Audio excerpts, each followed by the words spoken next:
kondisi dada kalian pasti membusung, masuk ke dalam paru-paru udara segar, tahan, kemudian hembuskan perlahan-lahan. Hembuskan dengan perlahan. Sekarang buka matanya perlahan-lahan. Rilekskan tubuhnya. Oke? Demikian kita membawa diri ke teknik stop. Dan selanjutnya, Ibu mau bertanya apa yang kalian rasakan? Relax, Bu. Oke, Dela katanya relax. Bu. Yajid. Oke, hari ini kita lanjutkan pelajaran kita. Ya, anak-anak yang hebat ini menyediakan buku paket yang Kemendikbud, buku tulisnya disiapkan karena kalau ada hal-hal penting itu tentunya kalian tulis ya, seperti itu nak ya. Kemudian kita lanjutkan. Kita pada hari ini masih belajar ya mengenai kondisi alam negara-negara di dunia. Nah, sesuai dengan pembagian kelompok yang Ibu sudah bagi dari kemarin-kemarin, bahwa nanti masing-masing kelompok itu akan mengampu satu negara ya yang sudah Ibu bagi, sudah terbagi dalam kelompok masing-masing ya. Nah, kemudian sumber belajar paket SMP kelas 9 terbitan Kemendikbud tahun 2018 di halaman 22 sampai halaman 54 anak-anak hebat. Kemudian juga buku elektronik yang tidak punya buku paket dan juga peta. Kemudian bisa saja anak-anak hebat kita dapat informasi tambahan dari internet. Ya seperti itu nak ya. Kemudian kita lanjutkan tujuan pembelajaran. Nah, kita harus mengetahui satu, kita boleh menunjukkan letak wilayah. Jadi anak-anakku yang hebat nanti ini bisa menunjukkan, Ibu akan memberikan peta, kemudian anak-anak yang hebat akan menunjukkan yang mana negara Jepang, Amerika Serikat, Inggris, Australia, dan Mesir. Yang kedua, anak-anak Ibu akan menganalisis jenis iklim. Nah, kemarin kita sudah belajar tentang iklim matahari. Nah, dengan melihat letak astronomis dari negara-negara ini nanti anak-anak hebat, anak-anakku dapat mengenali iklim apa sih yang ada di Jepang, iklim apa yang ada di Amerika dan seterusnya, sesuai dengan garis lintang dari masing-masing negara. Kemudian yang kedua, anak-anak yang hebat dapat membandingkan keadaan alam negara Jepang dan Amerika Serikat, Inggris, Australia, dan juga Mesir. Nah, yang berikutnya, anak-anak hebat dapat menganalisis pengaruh keadaan alam terhadap perekonomian. Bagaimana keadaan alam negara Jepang mempengaruhi perekonomian negara Jepang? Bagaimana keadaan alam Amerika mempengaruhi negara Amerika Serikat? Seperti itu ya, dan seterusnya. Kemudian yang terakhir seperti pembelajaran kemarin, bahwa setelah kita belajar ini, anak-anak yang hebat dapat mengetahui ikon dari masing-masing negara yang ada di benua. Selanjutnya, kalian harus memperhatikan bahwa penilaian yang Ibu lakukan dalam pembelajaran kali ini, yaitu satu, penilaian sikap. Bagaimana kalian bersikap dalam pembelajaran kita pada saat ini ya. Kemudian yang kedua, pengetahuan, penilaian pengetahuan. Nah, penilaian pengetahuan ini Ibu ambil dari proses pelaksanaan pada saat hari ini kita melaksanakan dalam room virtual. Bagaimana keaktifan anak-anak Ibu yang hebat ini dan bagaimana tanya jawab yang akan kita laksanakan. Dan yang ketiga, penilaian keterampilan. Penilaian keterampilan ini nanti dibuat dari hasil karya kalian yang nanti akan dilihat penugasan mandiri di classroom. Ya seperti itu ya, yang Ibu sudah bentuk dalam bentuk LKPD, lembar kerja peserta didik. Silakan perhatikan peta yang ada di layar monitor kalian masing-masing. Kelihatan semua, oke bagus. Bagian A, oke bagus sekali Aditya di kolom chat. Jepang, Sandi Nurjaman katanya Jepang, betul. Muhammad Sandi, Amelia. Kemudian yang bagian B, ini negara apa? Diberi simbol B, ayo. KKJ Amerika, Amerika Bu. Aditya Amerika, Sandi Nurjaman Amerika. Deswita, Amelia Amerika, Bu Aprilia Amerika, Wais, Nadia, Rat Satu, Vita Muhammad Firmansa Amerika. Bagus sekali. Oke, kita lanjutkan ke bagian C. Di simbol bagian C itu negara Inggris, Bu. Oh, Inggris, Adam Kurniawan, oke, Inggris, oke, bagus sekali. Abi Pasan, Nasya, Danang, Siti Salma, Loli, Karina, Inggris, Muhammad Firmansa, Inggris. Oke, terima kasih. Bagian C itu adalah negara Inggris. Chandra Wahyudi. Ya. Australia, Bu. Australia, Bu. Australia. Australia. Ada Nurjaman, oke, ada Chandra, Australia, Bu. Australia. Vita Laura, Australia, ya, bagus sekali. Wais, Australia, ya. Bagus sekali yang kita semuanya tahu bahwa itu adalah negara Australia. Kemudian yang terakhir di bagian E, siapa yang tahu ini? Di bagian E itu adalah negara Mesir. sekali, negara Mesir. Terima kasih banyak anak-anak hebat atas partisipasinya. Oh, selanjutnya, bagaimana letak astronomis wilayah Jepang? 30 derajat lintang utara sampai 40 derajat lintang utara dan di Terima kasih, bagus sekali. Anak-anak hebat. Ada Amelia Ramadhani yang chat ya. Amelia Ramadhani, letak geologis Jepang terletak pada pertemuan dua lempeng bumi, yaitu lempeng Mediterania dan lempeng Pasifik. Oke, terima kasih, Nak.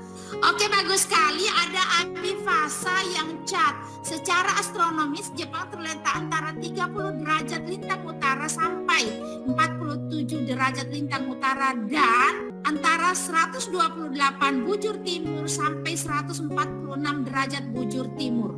Nah, betul sekali. Kenapa? Kemudian letak geologisnya menurut Abi Fasa, Jepang itu terletak pada pertemuan dua lempeng bumi, yaitu lempeng Mediterania dan lempeng Pasifik. Terima kasih, bagus sekali, Nak. Negara Amerika Serikat. Letak astronomis Amerika Serikat yaitu 24 derajat 33 menit lintang utara sampai 70 derajat 23 menit lintang utara dan 170 derajat 27 menit bujur barat sampai 65 derajat 51 menit bujur barat. Oke, terima kasih, Kezia. Bagus sekali, Nak. Nah, Nadia Rizka Yunita, letak astronomis benua Amerika Serikat pada 24 derajat 33 menit lintang utara, ya, seperti bagus sekali, Nak, seperti yang Anu tadi sampaikan Kezia, ya, bagus Nadia. Kemudian Amelia Putri. Selanjutnya, oke, kita lanjutkan saja ke negara Inggris. Bagaimana dengan Inggris? Halo. Letak astronomisnya adalah 50 derajat lintang utara sampai 60 derajat lintang utara dan 8 derajat bujur barat sampai 2 derajat bujur timur. Oke, terima kasih, sayang. Bagus sekali.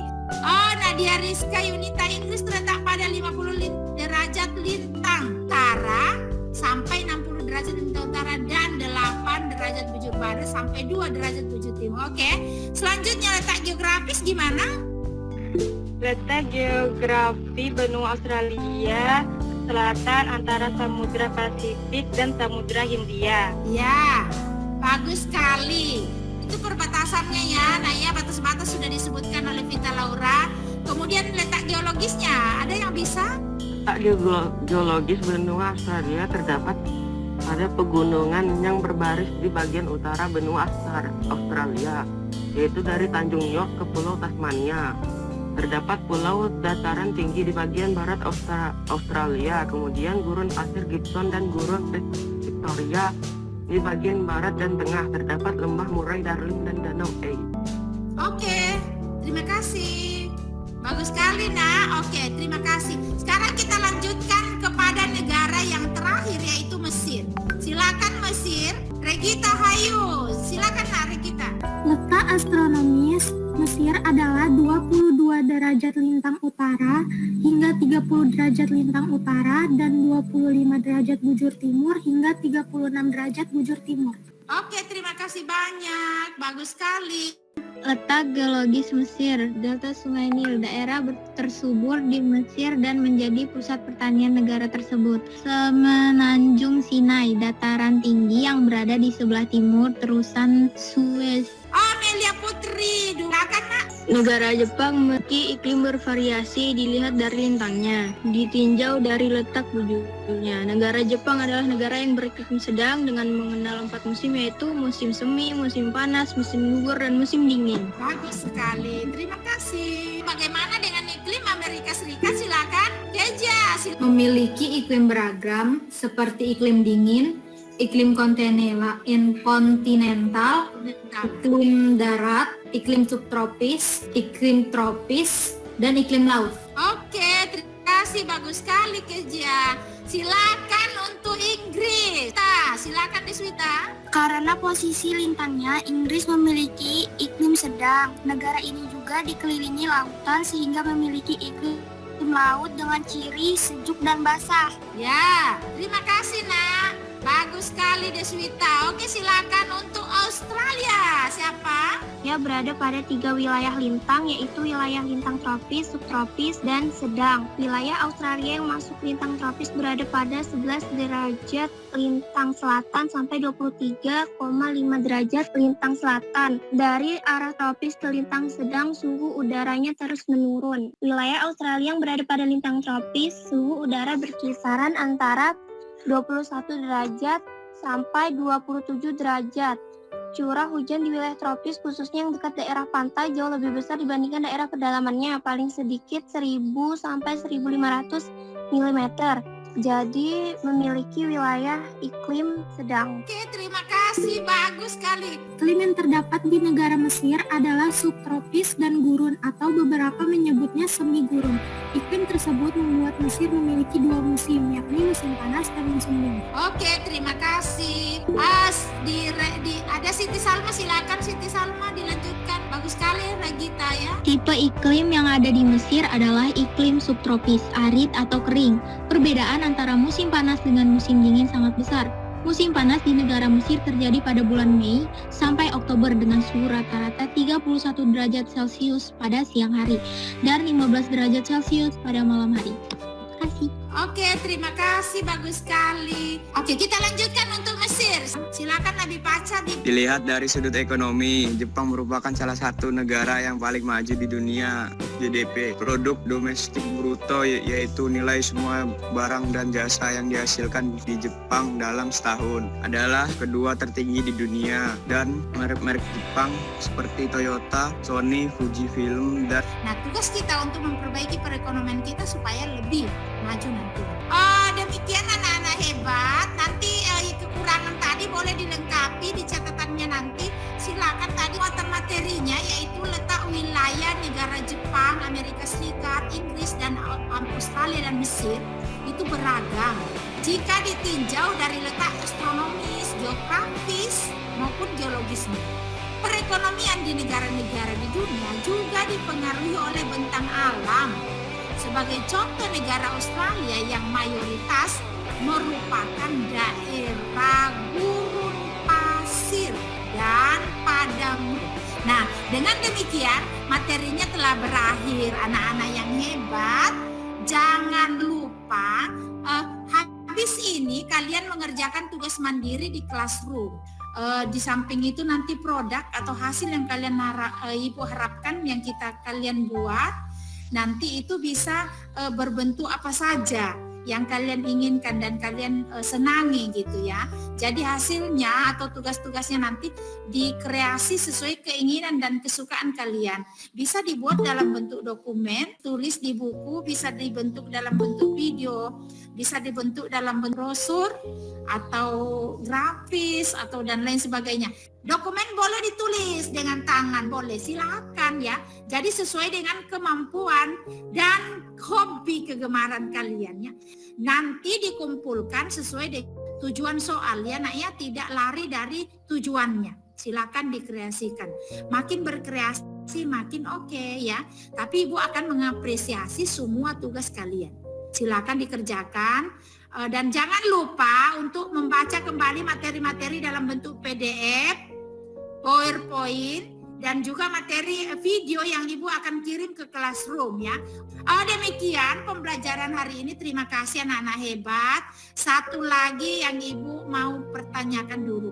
Kita mau mengadakan refleksi ya. Seperti biasa kita melaksanakan refleksi. Nah, sekarang Ibu mau menanyakan apa yang kalian pelajari hari ini. Loli, silakan. Iya. Kalau saya hari ini banyak belajar tentang negara-negara, terus tentang ekonominya, tentang letak office-nya. Oke, demikian pembelajaran hari ini anak-anak Ibu yang hebat. Semoga bermanfaat dan kita bisa bertemu di pembelajaran berikutnya. Tolong tetap jaga kesehatan kalian. Ikuti protokol kesehatan kalau keluar rumah, jaga diri kalian dan jaga orang-orang yang kalian sayangi di sekitar kalian. Apakah suatu kelas memiliki siswa yang karakternya homogen? Tentu tidak. Kenapa? Karena setiap murid memiliki keunikannya masing-masing, baik dilihat dari kesiapan belajar, minat, ataupun bakat, serta profil dari murid. Tentunya berbeda-beda satu dengan yang lain. Di samping itu, gaya belajar setiap murid juga tentunya beragam. Ada yang gaya belajar auditori, di mana murid-murid pada kelompok ini tentunya lebih senang mendengarkan guru menjelaskan atau lebih senang mendengarkan presentase atau paparan dari rekan-rekannya. Di samping itu, sekelompok murid ada yang gaya belajarnya visual. Untuk kelompok seperti ini, tentunya lebih senang dan mudah memahami pelajaran apabila gurunya menggunakan PowerPoint, gambar-gambar, atau template, atau bahkan video-video. Sedangkan di bagian lain, ada sebahagian murid yang gaya belajarnya kinestetik, di mana kelompok tersebut akan lebih mudah memahami pelajaran apabila dengan mengadakan praktikum, diskusi kelompok, ataupun bermain peran. Tetapi tidak dipungkiri bahwa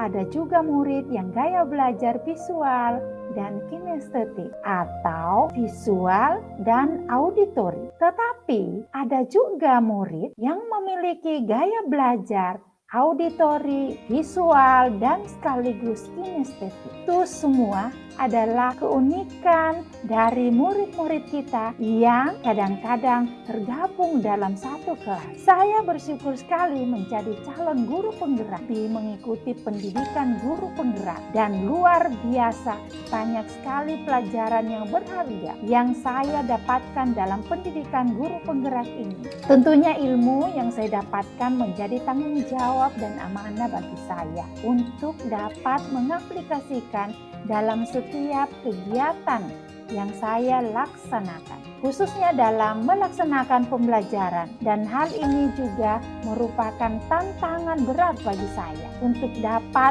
memenuhi kebutuhan murid yang beragam, kemudian membuat program pembelajaran berdiferensiasi untuk memenuhi kebutuhan di kelas yang meliputi diferensiasi konten, diferensiasi proses, dan juga diferensiasi produk.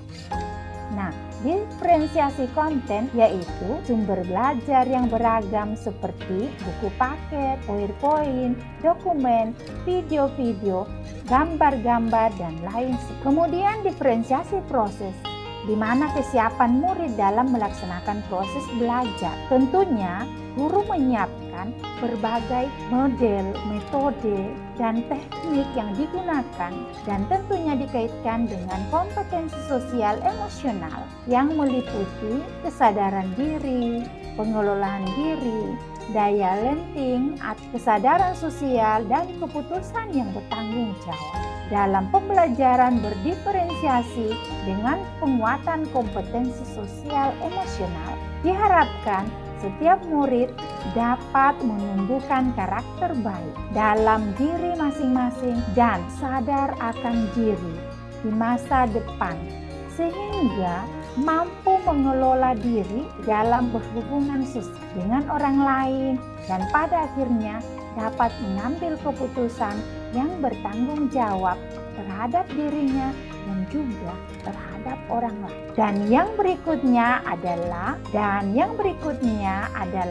diferensiasi produk, di mana diferensiasi produk Kini, guru dapat mengkondisikan proses pembelajaran dengan memberikan kebebasan kepada setiap murid untuk melaksanakan tugas-tugas mandiri sesuai dengan minat dan bakat murid tersebut. Apakah itu dalam bentuk dokumen, gambar-gambar, video, PowerPoint, atau dalam bentuk grafis, brosur, TikTok, dan lain sebagainya. Yang penting, tidak menyimpang dari tujuan pembelajaran dan maksud dari tugas dan soal-soal yang diberi. Bapak, Ibu, rekan guru hebat, pembelajaran sosial emosional atau KSE adalah suatu hal yang sangat penting karena berisi keterampilan-keterampilan yang dibutuhkan oleh anak didik kita untuk dapat bertahan dalam masalah, sekaligus memiliki kemampuan untuk memecahkan masalah dan sekaligus mengajarkan mereka untuk menjadi orang-orang yang baik. Pada intinya, bermuara menjadi wujud profil pelajar Pancasila. Seiring dengan filosofi Ki Hajar Dewantara, di mana guru melaksanakan peran hanya menuntun tumbuh kembang murid sesuai dengan kodrat dan zamannya, dan melaksanakan peran guru yang berpihak pada murid, maka untuk mewujudkan hal tersebut, ayo kita mengajar murid-murid kita sesuai dengan kebutuhannya, dengan pembelajaran berdiferensiasi, dengan pembelajaran kompetensi sosial emosional. Bapak, Ibu, rekan-rekan guru hebat, saya menyadari bahwa dalam melaksanakan tugas pendidikan, tentunya saya masih jauh dari kesempurnaan. Tetapi saya akan terus belajar dan mengadakan refleksi untuk perbaikan pembelajaran saya ke depannya. Dengan terus belajar dan belajar sepanjang hayat. Demikianlah refleksi dari saya. Semoga dapat menjadi motivasi bagi rekan-rekan guru dan tentunya buat diri saya secara pribadi untuk perbaikan selanjutnya. Salam guru penggerak. Dan akhirnya saya mengucapkan terima kasih. Assalamualaikum warahmatullahi wabarakatuh. Salam sehat selalu. Jangan lupa terus bahagia. Guru bergerak, Indonesia maju. Salam guru penggerak, merdeka belajar.